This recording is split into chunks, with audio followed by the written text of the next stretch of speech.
Welcome to the Batman Book Club's Road to No Man's Land. This is part 5.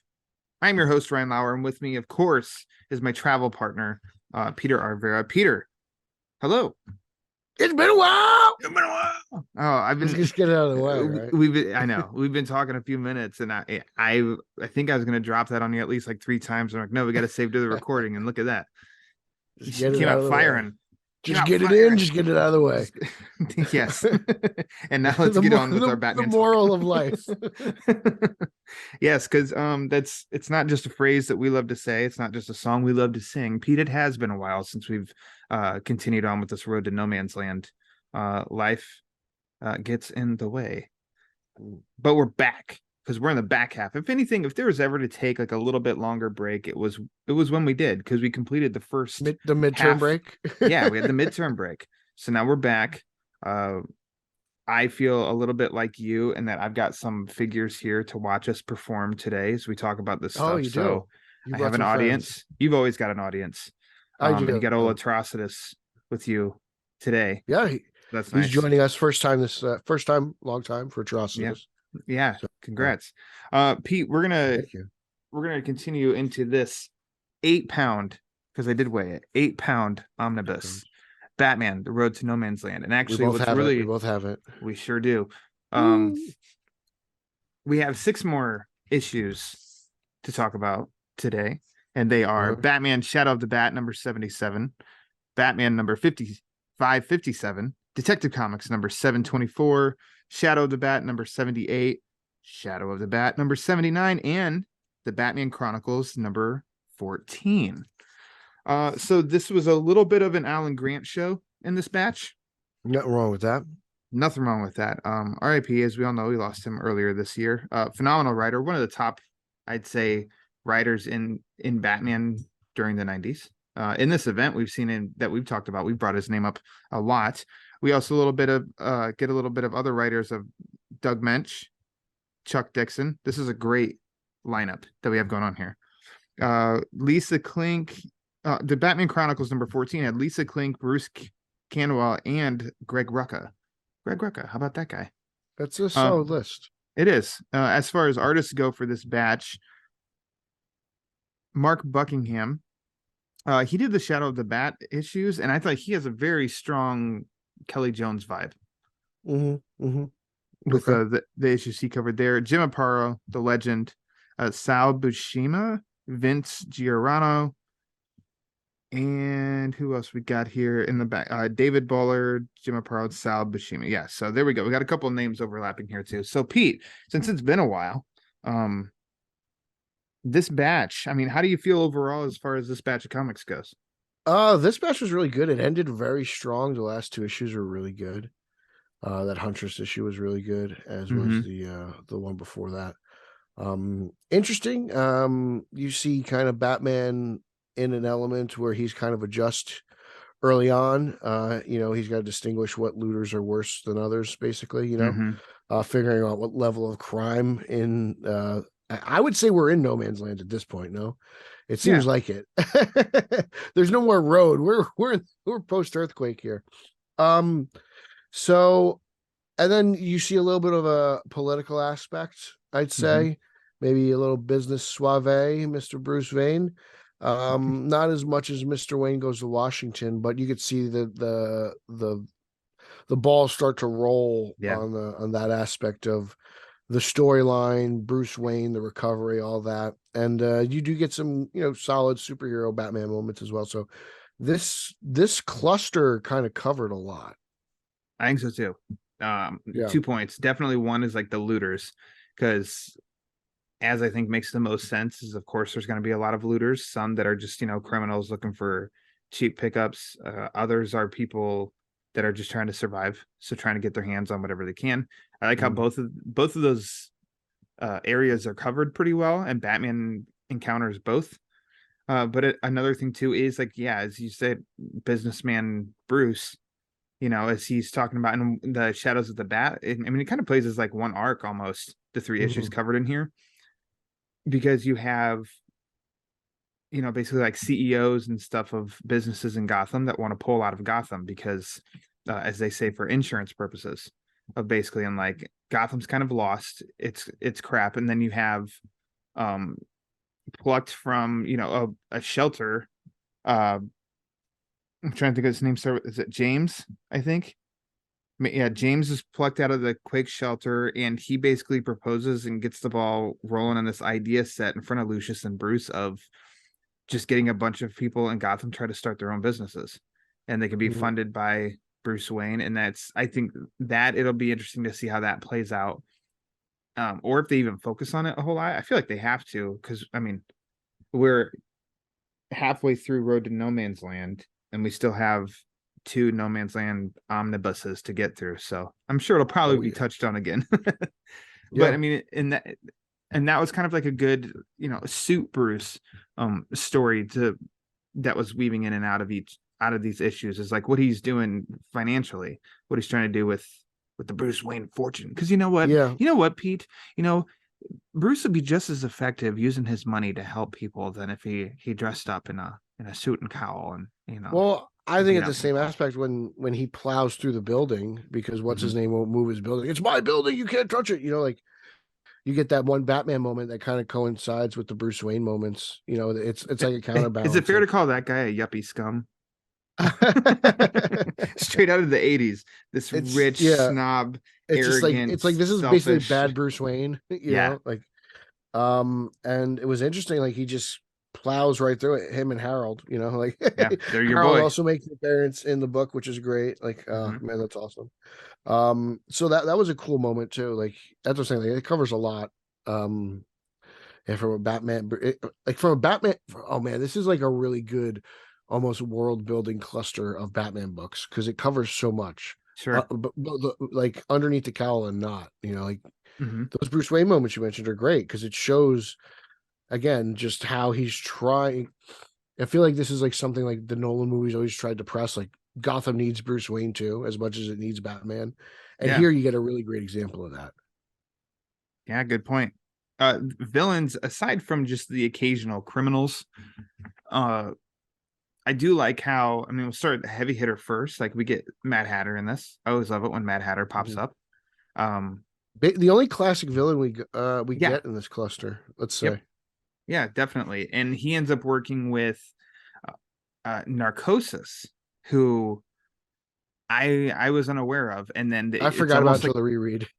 yeah, and he was introduced in Shadows of the Bat number 50, written by Alan Grant, which I think is like almost like a villains issue, maybe going into Arkham, and there's just a bunch of Mhm. villains and stuff.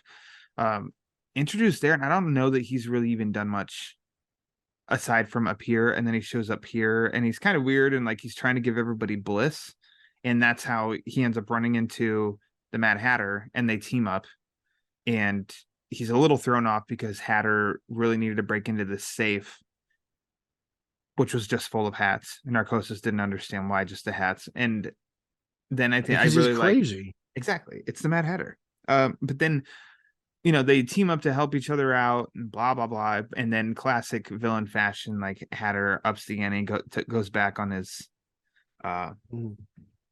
goes back on his their agreement.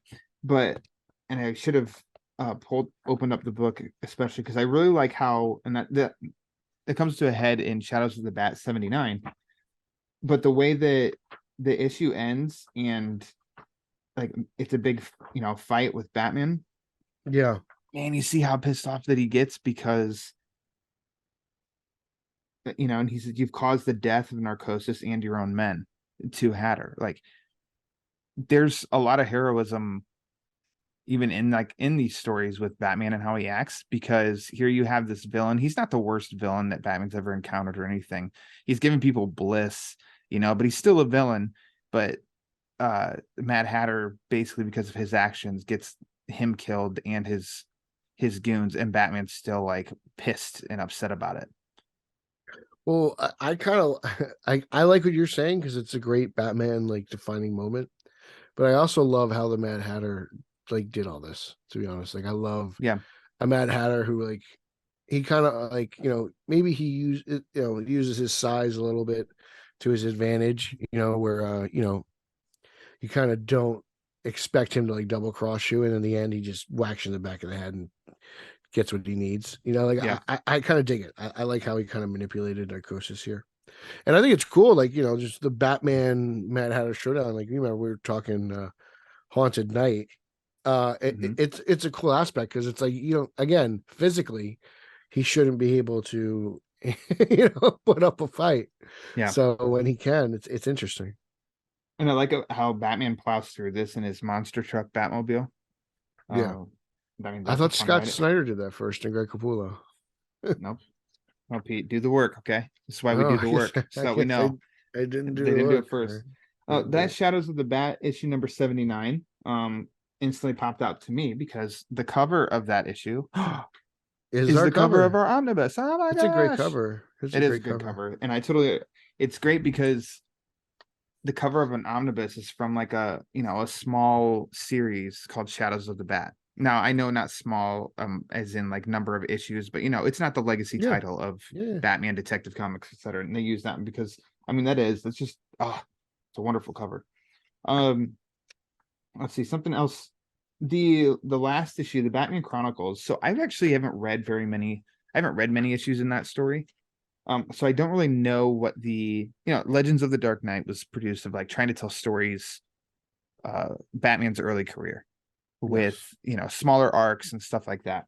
I don't know what the mission statement of the Batman Chronicles was, but here it's a double-sized issue in the first story basically, and that's what I really like about a lot of these, even the small tales and stuff setups for issues are ones that seem very plausible.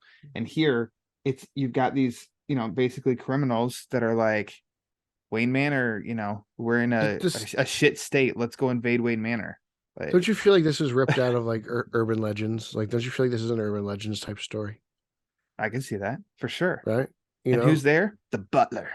The butler stops him. and we just recently got a really good Alfred detective. This was fun, man, for me. This, especially this part. This was great. I think this might be like my favorite story out of the bunch. Oh, a little bit of Alfred action. Yeah, But man. Like a really good Alfred story goes a long way with me. And I mean, it gives you a lot of history, of how, he even comments in it about like how he knows the dark means little to a man who knows every inch of Wayne Manor by heart. Like that, it's just one sentence, but also you just kind of know it too of like how long he's been there in the same area every day in and day out, always looking after Bruce's stuff. So did you get Bolin vibes? First part was David Bowler. Don't you get Bolin vibes? I get Bolin vibes. Not a whole lot. No. I feel like I'm doing. I am. All right. Nothing wrong with that. Agree to disagree. Okay. Pete and I are fighting. This is the last talk of the Road to No Man's Land because we disagreed on artists. This is it. We had a disagreement. Yep. Agreed to disagree. We never spoke again. We're soft at our old age. We don't have time for this. I think you're wrong, Larry. Let me tell you why. Okay, first of all, you're a scooper and you don't know anything. But I mean that one, and then the way that it ends too is like Bruce knows none the wiser, and Alfred just continues on, like nothing ever happened. And then you get two more stories in here. I mean the Huntress one, which you've said all along how much of a fan you are of Huntress and this whole epic story. Which that's a good one, which also takes a pretty dark turn. Yeah, did not expect to go down that road. Really, I this is also very fantastic. This is one of like one of the more fun. Yeah, for sure. Bruce Canwell wrote this, and Aparo drew it, which is actually kind of nice. It's like a nice little the second to last story, I guess. I had fun with this. Like I thought it was a good transition for Huntress. I like these moments. I've said it from the beginning. She's definitely as one of the standouts of No Man's Land as a whole. So I think this is like a perfect. Just boom. Okay, like you can expect big things from this character going forward because of a story like this. What's going on in that panel? Which one here? It's where she's right like saving the girl. She's saving the girl. She says, "And thank you for saving me." It's not it. She gives her a kiss on the cheek. A kiss on the cheek? Okay. Remember, she's Italian. It looked that's true. I don't know. I was just kind of like, Yeah, I don't really get that's a what's little. going on She there. get a little kiss on the cheek. God bless. All Take right, care. there you go. Well, the Italian part, it snaps it all together. Makes sense. Yeah, The remember, this is Bartonelli. Like this is Mafia. Yeah, Huntress. This is an Earth 2 Huntress, which is back too, by the way, in JSA. If you want to read that, I might get into that myself today. I needed to like drop something here. Peter knowledge. Um, Greg Rucka writing the prose, random encounters. If I didn't Prose know any isn't my better, I favorite, could have man. said what? It's not my favorite. I got to go Paul Mine Herman neither. on this. I don't read this. I don't read this stuff usually. But But I go on. felt like this could have been a John Ridley story. You know, it's Montoya and it's her brother who served, in the military, and it's a Mm, it's a little bit of a heavy story of his moments in that. The overall yeah. point of it, like I do kind of get it, but I'm not gonna lie, I'll probably skip this whenever I read this again. I don't need to read it Yeah. again. As much as Like, I love Montoya, I'm probably with you. Like prose just it takes me out of it. I'm like, oh wait, okay, now I'm reading a novel now. yeah, I got a good flow of pictures, But it's well words. written and it's emotional and it hits on all notes. Exactly. But I don't it's come into I would Batman definitely for say it's that. probably my least favorite of the cluster. Yeah, same. Um, so where do you think? No, I see. I gotta always See, I carefully know. I word don't some think I know. questions I know because I read more than you. Not you. You know what I because mean. You know who you is. You know who wow, you is. You know who you is. you know You who know. you is. Okay, Peter Verra, you know who you is. But what do you see them building on from this batch into the next batch? Just the escalation. What the escalation and like the repercussions, like what else can happen to the city, how Mhm. much deeper can how much darker can the people get, what's going to happen to law and order, like all that stuff, just whatever you want to call it, like another domino effect, just like Mhm. what's going to happen that's going to take this forward. What's the big event, like something's going to happen that's just going to break everyone apart at some point, obviously. We know they're fractions at some point, so what is the breaking point? That's kind of what they're building, but at the same time it's just kind of happened. Like we're only, I say we're in no man's land right now, but the earthquake just happened, I guess, in Like a terms of the week? story, like what, like maybe a week. Yeah, like Yeah, I think there's they said like people a are still week. trying, like, can I get back to my place? Like I'm sure people are still trying to figure out, you Mhm. know, plans to get stuff out of God and all that jazz. It's still too early to tell. So in other words, it can only get worse for these people. So it's gonna get the night is darkest just before the dawn, Peter. The And night the is dawn young, is right not before the coming stand. anytime soon. At the end of the Yuppie Scum issue, there's a couple points I Yuppie wanted to bring up. scum. Detective Comics 724. So this was illustrated by the legend Jim Aparo. What There's page a are we moment on? of Bruce going back to 713. Thank you. Bruce going back to his parents' grave. These two Yeah, that's pages, really I good think, pictures, are so the illustrations. art itself is fantastic. I think Mhm. the coloring is fantastic. And then I think also the is Bruce recommitting to the promise to his parents, feeling if he feels like he's not I held just, up his end of the bargain or something. Like I think there's a I lot there on really, 2 pages I think he just kind of needed a break, and he went to go see his parents. I just think he's been a little run down. because he's in a You know, public area and he totally removes the cowl even. I mean yeah. I mean, I don't know how many he doesn't cemeteries usually you've do been that. to, but they usually close at night, so I don't think anyone's in there. I think he's pretty safe with the I mean, I know weather. it's also during an earthquake, but I mean, Bruce doesn't do that. I just feel like No, he doesn't usually do that. But I really like the dialogue that went with but the things pictures and like the change. meaning underneath. Yeah, of course. So that's just like one part I wanted to bring out, and then ballistic. Never heard of this guy, and if I did, That I was already forgot cool. because he was in Nightfall. Yeah, it was cool because it ties into when he wasn't there. I thought that was interesting. Mm-hmm. When Bruce Wayne wasn't Batman, like he kind of figures it out. But like it seems just kind of like a generic mercenary, blah blah blah, and then he doesn't kill Batman. It was an interesting, like it took a couple turns I didn't expect it to. So, um, you know, Definitely not the best, but I liked it more than Prose. Yeah. I mean, it was one I could see myself definitely reading again. He kind of made me think of like the rock soldiers from Teenage Mutant Ninja Turtles. That's Uh, funny. That's I don't funny. know how if you can even remember that at all, if you even know what I'm talking about from No, Dimension but X. I can only imagine what a Ninja Turtle like You just ask your brother. ballistic would look like. Ask your brother. He'll be like, "Oh my gosh," he'll probably give you a whole speech on the history of He them probably from could. Dimension X. Yeah.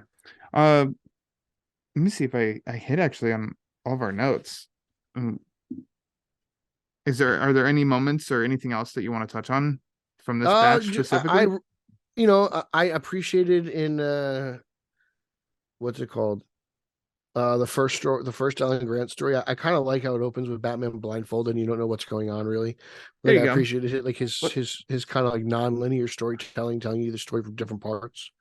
Like I thought that was kind of cool. I think that that's a good. So that was a good issue to open up on for us on this batch because of yes that the nonlinear storytelling, the The zombie people Batman are interesting. Batman basically stopping a criminal and stopping criminals is led to another criminal and put in this position, you know? And I think, isn't Yeah. that the one too, where he tried to save the woman only to find out that she actually was one of the criminals too? Um. I thought so. And then tied her Yeah. and the other ones up as They're he the went to pursue the looters. one that ran Yeah. away. And then it ends up this was a teacher, the ultimate villain at the end. It was a teacher who was still like lost his mind because he's had all of his like dead students still in his classroom that look like zombies, and he's just still like because he's lost it, he's still teaching to them, and he's stuck on this Yeah. Darwinism. And I mean, basically the whole line is like the strongest survive. And so I mean that's like that's all he lives by. So it's by blindfolding Batman and making him walk on this beam, and he has no other choice. It's like, well, if you're strong, you survive. Like you gotta test this. And I just thought like that was really sometimes it's funny of like how do writers come up with this kind of a plot, you know, that's it's kooky. Yeah. I It's also fun. liked the Nightwing Batman moments in Grieving City. I thought those were Mm-hmm. cool, especially when Nightwing tries to plant his foot and he's like, "Oh man, even the building, like nothing's safe anymore. Like Yeah. everything we have to take caution about." Like it just kind of like sets the tone. Like this is a different Gotham City, and like things are we are definitely in for big changes. And Mm-hmm. I don't know, like I'll say it again, like watching Batman plow through that collapsed building, that guy won't like. That's cool to me. Like Mm-hmm. that's Batman doing the simplest of things.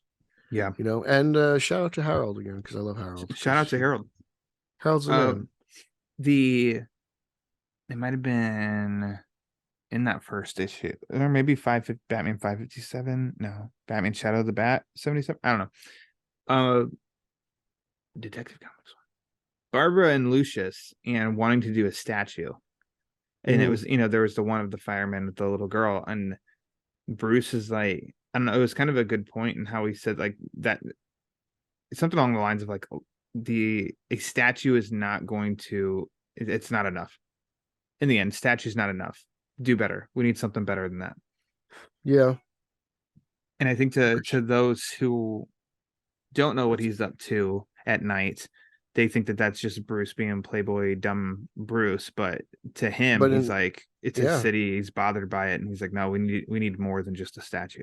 a perfect balance of Batman and Bruce Wayne Mm-hmm. in this cluster. I think Yeah, I definitely. would say so because it's just both are portrayed very well and both are portrayed very heavy. Mm-hmm. And there's not. I would say there's almost an equal amount. You don't see that very much in comics. An equal amount of Batman or Bruce Wayne. Usually, it's heavy on one or the other, but I think I think you get equal amount of both in here. Yeah, I do not disagree. So we're back together here, Pete. All right, we're on the It's been a same. while. We're back on the same page. um, Back in the Lower Groove. mm, nice. I like it. Well done. Let's talk about the next batch then to tease about what's to come. It's actually kind of simple. Batman number 558, Batman number 559, Detective Comics number 725, Detective Comics number 726. Azrael, Angel of the Bat, number 47. Azrael, Angel of the Bat, number 48. There you go, Hoss. Little Azrael. Get some Az bats. Get some Azrael. Azrael. I need to see. I feel like the Detective Comics issues. I actually might have covered with your Italian brethren, the Carusos, on the podcast. Yeah. Oh, really? I did. Yeah, and those are good issues. So now we have to skip them? No. But no, I'm looking at it now, and yeah, I did read those and did on an episode with them, so that'll be fun to revisit. And that was the detective issues you said? Yeah, the 2 detective issues. All right. Well, I got everything bookmarked. I'll come prepared next time we talk to plug that podcast episode, because that was a fun discussion. It was a good discussion with Nico. This was a good discussion. It's been a while. I'll put a disclaimer right at the front of like, not recommended to do a drinking game of It's Been a While for this talk, because I think we're up to like 6, 7. That's okay. 8. There we go. 6 is good. There we go. 6 is good. 6 is good. 6. Pete, thanks for coming back and continuing our fun trip. Yeah, our travel log of the road to no man's land. I love this. I love this thing. This thing is my baby. We're back, baby. I know, and I've got 2 more. Can you imagine when I get the other 2 omnibuses and just stack them all on each other? Pete, that's our we started up a gym then, the No Man's Land gym. I just bought the Darkest Night omnibus from InStock, the 10th anniversary. Blackest Night. Is it? What is the Darkest Night? I got Nolan on the brain. Yeah, I just picked up the Blackest Night omnibus, and that thing's huge. So I can't. We're gonna start the Blackest Night book club. Blackest Night book club coming 2023. Yeah. When he has a little bit more free time. My free time gets dedicated to Ryan Lauer and Bill Raymond and frolicking. I do not frolic. We always frolic in our free time. You frolic. Like I don't know what the hell frolics, but you frolic. I don't frolic. We've established. We don't frolic in Jersey. Hey, no. Hey. I'll let Bill know. Bill, Pete's free time, his limited free time is reserved for us. So there you go. Pete, how about scoopers? Yeah, a bunch of scoopers over here. Why don't you go ahead and plug away, Pete? You can follow me on social media. That's Twitter, Instagram, and Zack Snyder's favorite platform, Verra, and Mastodon at Pete Illustrated. You can follow podcast number 1. That's a news-based podcast that I co-host with the Colai, the champion of Long Island, Eric Fitzgerald Holzman. That show is called Straight Outta Gotham. You can follow it on Twitter and Instagram at straight_O_G. We also have a Straight Outta Gotham group and a Straight Outta Gotham fan page. Consider following both. Eric likes to keep everyone updated on the group of when we're doing recording, and we're going to record this weekend. So happy Thanksgiving to those who missed our show or haven't or whatnot. The haters out there. That's for you guys. Follow at Team Yellow Oval. That's a little fun thing as we champion the return of the Oval to cinema whenever the Flash movie comes out under whatever WB regime. You can check out BatmanOnFilm.com and Batman on Film YouTube. I've got content all over there, from comic book reviews to interviews with Tara Strong and Michael Uslan and the late Kevin Conroy. That's up there. Ryan Hossel's got one as well, so check out his. Yeah, check out my other podcast, the Italian Spider-Man Coalition podcast at Italians for Spidey, and wherever you get your good podcasts. Me and Wrigley Field's finest, Nico and Nicholas Caruso. We just talk some Spider-Man and we talk some meatballs, so that's always good. Yeah, like I got a thing for these Cub fans, to tell you. Yeah, I love Cub fans. I got, you know what it is? It's ball players who wear pinstripes. That's really what it is. Okay, I'll take it. It's funny that you said Mastodon, though. Actually, the mascot, whatever you want to call it, for my college was Mastodons. What school did you go to? It was at IPFW is what it was. Indiana, Purdue, Fort Wayne, but it was IPFW Mastodons. Oh wow, like, IP. Oh wow, so you're almost like IUPUI is like junior high school. A little bit. Yeah, I love. From their People always like, crowning "What's achievement out of IUPUI?" that And like, school. you ever people, especially around here for the tournament, when we get to March Madness, people are always like, "There's always someone who's like, what is IUPUI?" I'm like, Indiana University, Purdue University. They're like, "Are you serious?" I'm like, "Yeah." Yeah. Like, why would I just make that up? And now, yeah, because that's I have so much time on my hands. I just Yeah, made it up. I But made up then, school names. but now they just changed to where it's just like it's Purdue Fort Wayne. So it's it's back to the Boilermakers. But for a while, it's the Mastodons. That's interesting. I always wondered how that worked. How it was always split between the two schools. I thought that was interesting. Communication program was through Purdue. So my degree is, I think, technically through Purdue. Anyways, That's cool. Nobody cares That's about cool. that. I do. I'd love to go. Would you ever want to go see a basketball game at that arena? I want to go visit that arena. Well, Memorial both of them. Coliseum. Well, there's me. I love Indiana basketball. So like, That's true. Let's go to I want Indianapolis first. Okay. to do Let's go that, to the and then Pacers. Indiana, Purdue, and what's it called? The Bulldogs, Butler. I've been to Purdue's actually. I watched Michigan play there, and yeah, it's a cool It's arena. a cool, yeah. I want to. The court looks cool. They were like one of the first to put like the elevated court, I believe. Welcome to the Indiana Sports Club, YouTube club. Yeah. Well, I love me some basketball. There you go. He does. So as for the Batman Book Club, if you want to follow it, to listen to the main show, the main podcast, just go on wherever you get your podcasts, the Batman Book Club. Also follow on Twitter and Instagram at the Batman BC. And upcoming episodes. I mean, Pete was the most recent episode. Pete's gonna be, I mean, you're gonna get a double shot of Pete this month on that podcast. Oh wow, again. really? Yeah, we got some good ones coming up. So make sure you go ahead and you follow that. And yeah, if you can rate and review the show wherever you listen to your podcasts, the more reviews the show gets, the more it helps spread the word. And as we all know, the word is panic. I thought it was a Uxus. So for this Italian Peter R. Verra, I am Ryan Lauer. Until next time, read my Batman comics.